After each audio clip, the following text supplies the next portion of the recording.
hundreds of people are doing unbelievable things in our country, and sometimes they do it under a blanket almost, undercover. To the world, Sir Cliff Richard was Britain's golden boy, the ageless, untouchable Peter Pan of pop, who sold 250 million records and lived a life of devout faith and pristine celebrity royalty.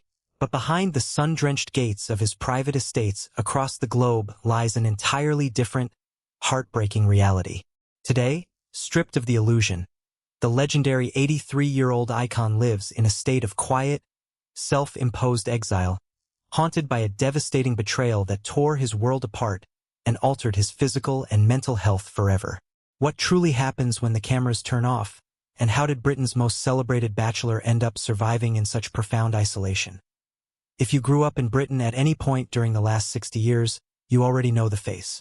That boyish grin, those impossibly youthful eyes, the slicked-back hair that somehow never seemed to gray no matter how many decades rolled by. Sir Cliff Richard was not just a pop star. He was a national institution, a living monument to an era when British music first dared to challenge the American giants on their own turf.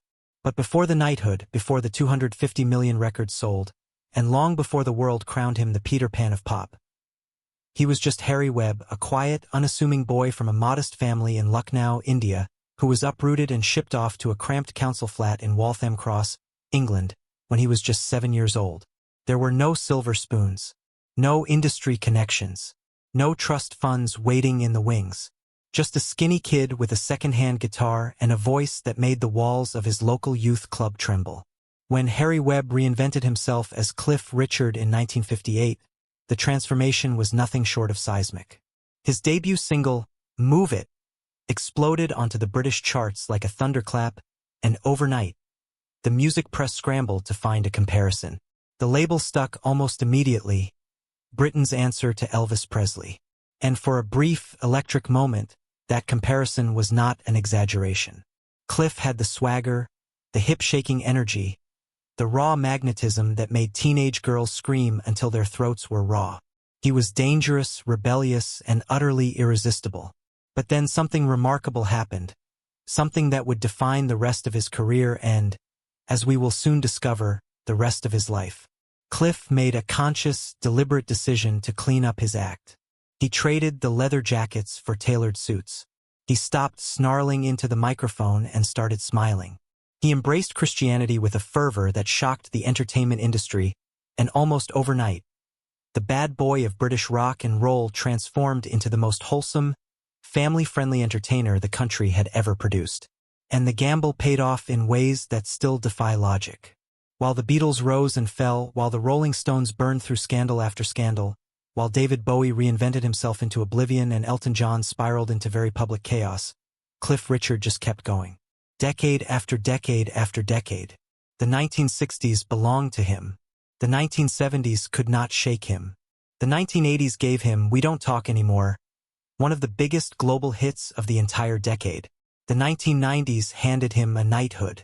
He became the first artist in British chart history to score a #1 single in 5 consecutive decades, a record that still stands as one of the most unbreakable achievements in popular music.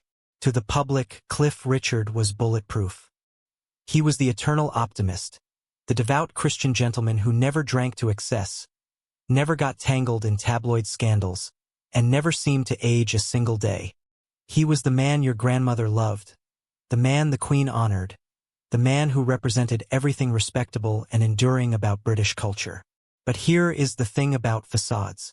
The brighter they shine on the outside, the darker the shadows tend to grow on the inside. And Cliff Richard's public perfection was not just a brand, it was a fortress. A carefully constructed, meticulously maintained fortress designed to keep the world at arm's length while protecting a private life that was far more fragile, far more complicated, and far more lonely than anyone in the British press ever dared to investigate. Because while millions of fans sang along to his love songs and projected their fantasies onto his ageless face, the real Cliff Richard was navigating a deeply personal struggle that he refused to discuss in public. A struggle involving matters of the heart, matters of faith, and a series of intimate choices that would leave him standing entirely alone at the very top of the mountain. And it is those hidden choices, those quiet, private decisions made behind closed doors in the 1960s and 1970s, that set the stage for the most devastating chapter of his entire life. For over 6 decades, one question has followed Sir Cliff Richard like a shadow he could never quite outrun. Why has the most famous, most eligible, most adored bachelor in British entertainment history never once walked down the aisle? It is not for lack of opportunity. Let's be very clear about that. Cliff Richard was, by every conceivable measure, one of the most desirable men on the planet. He had the fame, the fortune, the looks, and the kind of global recognition that most celebrities would sacrifice everything to achieve. Women threw themselves at him in every city on every continent. And yet, year after year, decade after decade, Cliff remained stubbornly, resolutely single. The tabloids, of course, had a field day with this. They speculated endlessly. They fabricated rumors. They dissected every public appearance, every photograph, every casual dinner companion, searching for the one clue that would finally crack the code of Cliff Richard's private heart. And occasionally they caught glimpses of something real. The most famous of these glimpses came in the early 1980s, when Cliff was linked to tennis champion Sue Barker in a courtship that captivated the British public. For a brief, shimmering window, it genuinely seemed as though Cliff might finally settle down. They were photographed together at charity events, spotted dining at exclusive London restaurants, and the press practically began drafting the wedding invitations. Sue was beautiful, accomplished, grounded, and by all accounts deeply fond of Cliff. The pieces seemed to fit. But then, quietly and without fanfare, the relationship dissolved. Cliff never fully explained why, and Sue, to her immense credit, never publicly assigned blame. The romance simply faded, retreating behind the same impenetrable curtain that concealed every other intimate chapter of Cliff's life. What the public did not fully understand at the time was the enormous gravitational pull of Cliff's religious faith. His conversion to evangelical Christianity in the mid-1960s was not a casual lifestyle choice. It was an all-consuming transformation that rewired every aspect of his daily existence. His faith dictated his schedule, his friendships, his moral boundaries, and most critically, his understanding of romantic love. Cliff surrounded himself with a tight inner circle of spiritual advisors, fellow believers, and trusted male companions who managed his affairs and filled the emotional spaces that a traditional partner might have occupied. These relationships were deep, loyal, and enduring. Some of these men had been by his side for 30, 40, even 50 years. They traveled with him, prayed with him, managed his sprawling property portfolio, and provided the kind of constant companionship that insulated Cliff from the crushing loneliness that often accompanies extreme fame.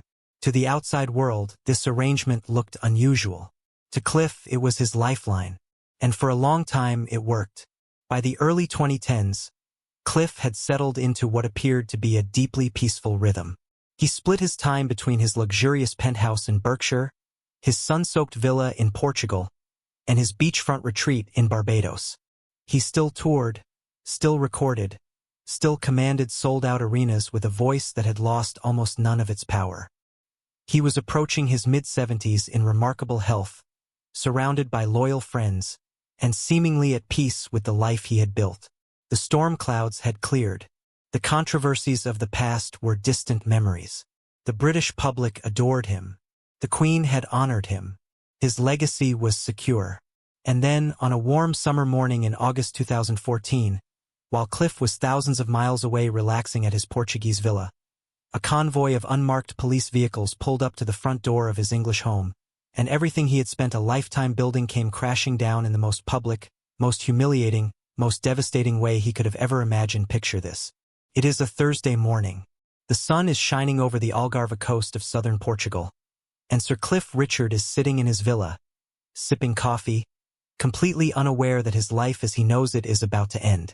Not literally, of course, but in every way that actually matters to a man who has spent 60 years guarding his reputation like a sacred treasure. The destruction is about to be total, instantaneous, and broadcast live to the entire world. Back in England, at exactly 9:15 a.m., a convoy of unmarked police vehicles rolls up to the gates of Cliff's luxury penthouse apartment in Sunninghill, Berkshire. Officers in plain clothes step out carrying evidence bags. They force entry into the property. They begin tearing through his belongings, his personal documents, his private correspondence, rifling through every drawer and closet in a home that Cliff considered his most sacred refuge. Now, police raids on celebrity homes are not unheard of. They happen. They are unpleasant. But they are usually conducted with a degree of discretion, a basic level of professional decency that respects the presumption of innocence until proven guilty. That is how it is supposed to work in a civilized society. That is not what happened to Cliff Richard. Because someone inside the police force, someone with access to classified operational details, had tipped off the BBC. And the BBC, in a decision that would later be condemned as one of the most egregious violations of journalistic ethics in British broadcasting history, made a choice that changed everything. They dispatched a news helicopter to hover directly above Cliff's penthouse.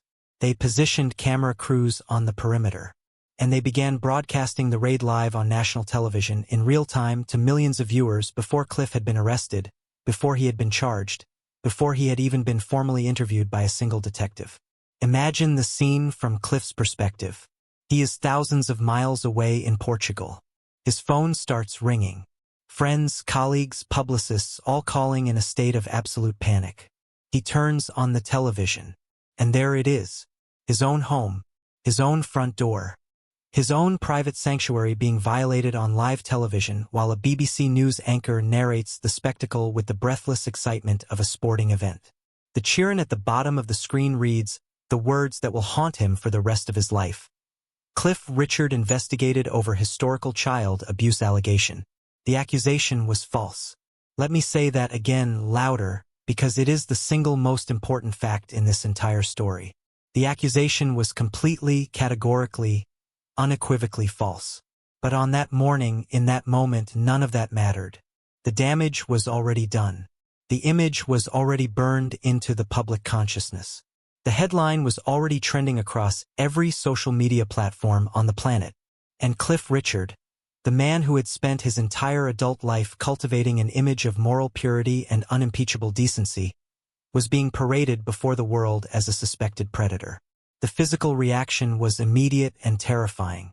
Cliff later described collapsing to the floor of his Portuguese villa, his body convulsing with shock, his chest tightening as if an invisible hand were crushing his ribs. He could not breathe. He could not think. He could not process the magnitude of what was unfolding on the screen in front of him. The man who had performed for royalty, who had stood on stages before hundreds of thousands of screaming fans, who had weathered every storm the music industry could throw at him, was reduced to a trembling, broken figure on a cold tile floor in a foreign country. And the cruelest part? He could not even fly home to defend himself. His legal team advised him to stay away, to let the process unfold, to trust the system that was supposed to protect innocent people. So he sat in Portugal, watching from afar as strangers rummaged through his underwear drawer on live television, and waited for a nightmare that he was told would be resolved quickly.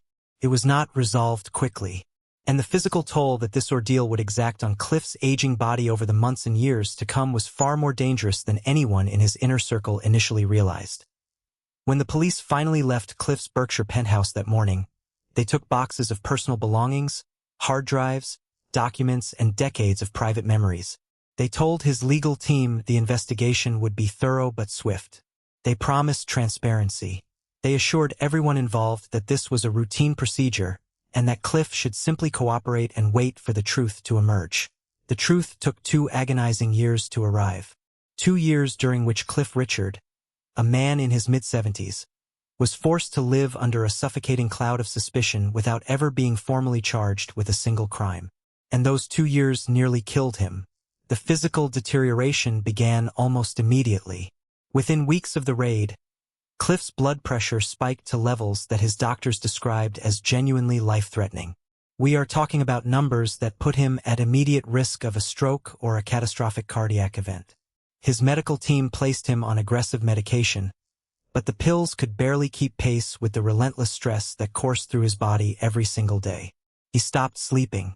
Not the occasional restless night that most people experience, but deep, sustained, terrifying insomnia that left him staring at the ceiling of his Portuguese villa for 48, sometimes 72 hours at a stretch, his mind replaying the helicopter footage on an endless, torturous loop. He lost weight rapidly.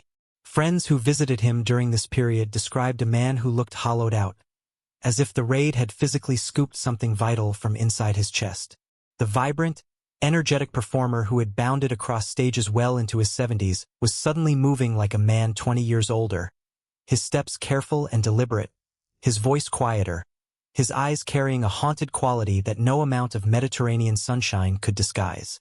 But the physical symptoms, devastating as they were, paled in comparison to the psychological destruction unfolding behind closed doors. Cliff developed a paralyzing paranoia that infected every interaction he had with the outside world. He could no longer walk into a restaurant without scanning the room for hostile faces. He could no longer attend church services without wondering if the congregation was whispering about him. He could no longer make eye contact with strangers on the street without seeing accusation, disgust, and revulsion staring back at him. He later confessed to close friends that, during the darkest months of the investigation, he genuinely believed the entire world saw him as a monster. Not a suspect, not a man under investigation, a monster, the kind of person who makes other parents pull their children closer when he walks by. And the fact that the accusation was entirely fabricated did nothing to soften the blow, because in the court of public opinion, the verdict had already been delivered the moment that BBC helicopter rose into the sky above his home.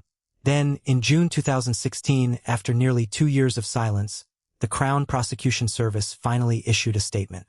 The case was being dropped. There was insufficient evidence to proceed. Cliff Richard was, and had always been, innocent. You would think that moment would have brought relief. You would think the weight would have lifted. The blood pressure would have normalized. The sleepless nights would have ended, and Cliff would have emerged from his exile ready to reclaim the life that had been stolen from him. But that is not what happened, because innocence, it turns out, is not the same thing as absolution. The headline, "Cliff Richard Cleared," received a fraction of the coverage that the original raid had generated. The public memory is short, but the stain is permanent. And when Cliff finally returned to his Berkshire penthouse for the first time since the raid, he stood in the doorway and realized something that broke his heart all over again. This was no longer his home. It was a crime scene. Every room carried the invisible fingerprints of the officers who had torn through his belongings. Every hallway echoed with the memory of that helicopter hovering overhead. The sanctuary he had cherished for decades had been permanently contaminated, and no amount of cleaning, no amount of redecorating, no amount of legal vindication could scrub away the trauma embedded in those walls. So Cliff made a decision that shocked everyone who knew him. He decided he was done. Done with the property. Done with the memories. And, most dramatically of all, done with the country that had turned on him the moment the cameras started rolling. But before he could disappear into the quiet exile he so desperately craved, there was one final battle he needed to fight. A battle against the very media organization that had orchestrated his public humiliation in the first place. Most people in Sir Cliff Richard's position would have taken the clearance, packed their bags, and quietly faded into the background. They would have counted their blessings, swallowed the bitter pill of injustice, and chosen peace over another grueling public spectacle. His closest friends begged him to let it go. His legal advisors warned him of the astronomical financial risk. Taking on the British Broadcasting Corporation, a publicly funded media titan with virtually unlimited legal resources and an army of the sharpest barristers in the country, was widely considered career and financial suicide. But Cliff refused to stay silent, because for him this was no longer just about clearing his name. It was about something far more fundamental, the basic right of an innocent human being not to have their life systematically dismantled on live television for the sake of television ratings. In 2017, Cliff filed a historic lawsuit against both the BBC and South Yorkshire Police in London's High Court. And when the trial officially began in April 2018, the world witnessed an entirely different Sir Cliff Richard than the polished showman they had known for 60 years. Gone was the bright, impenetrable grin. Gone was the effortless charm. In his place stood a visibly fragile, 77-year-old man who took the witness stand and laid bare the rawest, most humiliating details of his suffering.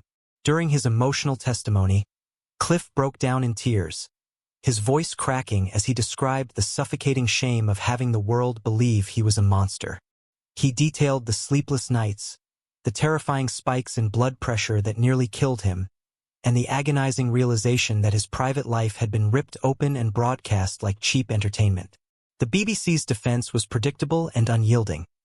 They argued that the raid was a matter of public interest, that freedom of the press superseded individual privacy, and that they had done nothing wrong. For weeks, the courtroom sat captivated as the fundamental tension between press freedom and human dignity was argued under the brightest lights imaginable. Then, on July 18, 2018, Mr. Justice Man delivered a seismic ruling that sent shockwaves through the entire British media landscape. The judge ruled decisively in Cliff's favor, stating in no uncertain terms that the BBC had committed a serious and substantial invasion of privacy. The court awarded Cliff over £210,000 in general damages, in addition to millions more to cover his staggering legal fees. More importantly, the judgment established a groundbreaking legal precedent in British law. Suspects now have a reasonable expectation of privacy prior to being formally charged.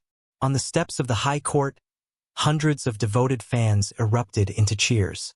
Cameras flashed. Reporters shouted questions. It was, on paper, one of the greatest legal victories an individual had ever scored against a corporate broadcasting giant. Cliff smiled for the photographers, thanked his legal team, and expressed profound gratitude to the supporters who had stood by him throughout the darkness. To the outside world, justice had finally been served. The bad guy had lost, the hero had been vindicated, and the record had been set straight once and for all. Yet, behind the scenes, away from the flashing cameras and the cheering crowds, the atmosphere inside Cliff's inner circle was entirely different.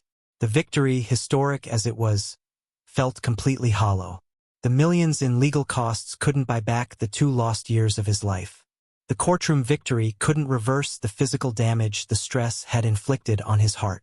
And the judge's gavel couldn't undo the permanent, psychological trauma of knowing that millions of people around the world had seen his home invaded on live television.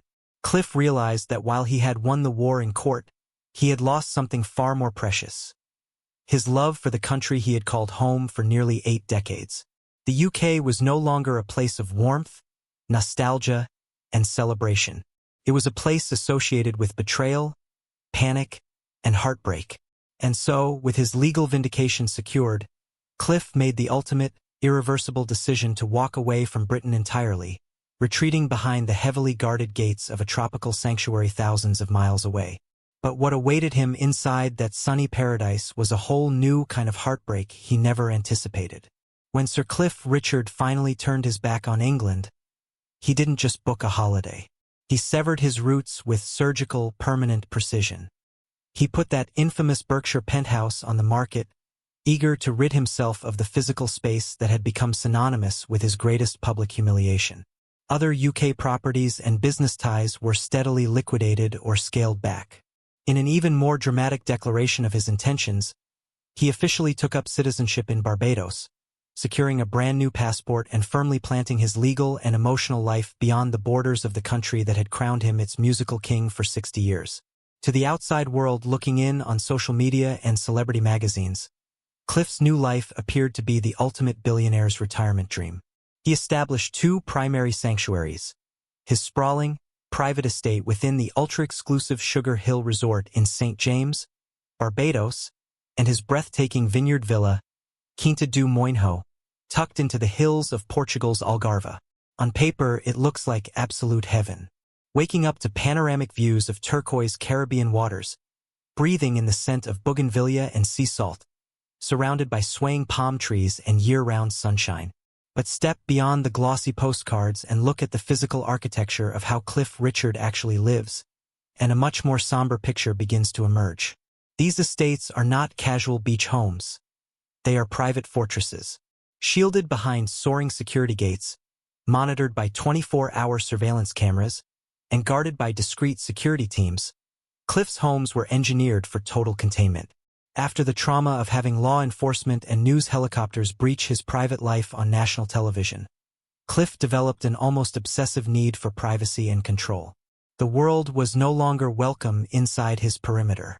The casual interactions, the spontaneous public walks, the unscripted moments that most people take for granted, all of it was locked outside the gates. Inside these sunny compounds, Cliff built a rigid, hyperstructured daily routine designed to keep anxiety at bay. He starts his mornings early, disciplined as ever, swimming laps in his private pool, practicing tennis on his personal court, adhering strictly to the blood-type diet he has followed for decades, and maintaining the immaculate physical health that has kept him alive well past 80.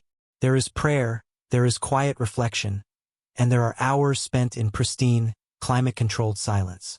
Yet, as anyone who has ever spent time in extreme isolation knows, paradise has a way of turning into a gilded cage.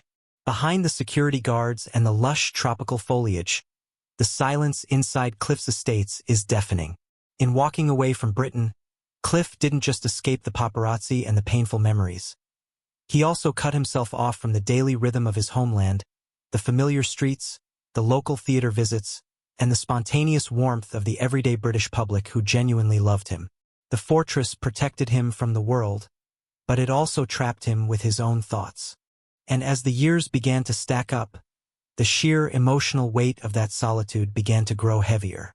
The loyal companions and trusted confidants who had once filled his homes with laughter and music were growing older, too. The dinner tables that used to seat 10 or 12 close friends began to feel conspicuously empty. Because while the sun shines every single day in Barbados and the Algarve, no amount of tropical warmth can fill the empty rooms of an 8,000 square foot estate when you realize you are growing old without a partner to hold your hand. And now, standing firmly in his mid-80s, facing the undeniable frailties of time and the sudden loss of the few remaining people who truly knew the real Harry Webb, Cliff Richard finds himself confronting the final, most heartbreaking chapter of his extraordinary existence. Time, as the saying goes, is the one opponent that even the greatest performers cannot defeat.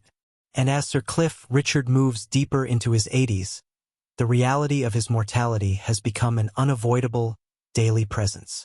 He still looks remarkable for a man in his mid-80s. He still watches his diet with the precision of an athlete. He still does his vocal warm-ups, stretches his joints, and refuses to let his posture sag. But behind the scenes, away from the flattering stage lighting, the physical toll of aging has inevitably begun to catch up. The energy takes longer to summon. The recovery from a cross-Atlantic flight takes days rather than hours. The voice, while still melodic, requires careful preservation. Yet, it isn't the physical aches or the slowing pace that truly breaks your heart about how Cliff Richard lives today. It is the devastating, steady loss of the people who anchored his entire universe. Over the past decade, Cliff has watched his world steadily empty out. In 2015, he lost Cilla Black, one of his closest and dearest lifelong friends, the woman who stood by him through the darkest days of the 2014 raid. Then came the unbearable loss of Olivia Newton-John, his musical sister and confidant of more than 50 years, whose passing left a crater in his heart that he openly admits has never healed. One by one, the spiritual advisors who guided his faith, the managers who built his empire, and the tight-knit bandmates from the shadows who shared the wild madness of his youth have slipped away. Cliff once quietly remarked to an interviewer that his private address book has become a collection of ghosts. Today, his daily existence is defined by a quiet, solitary rhythm.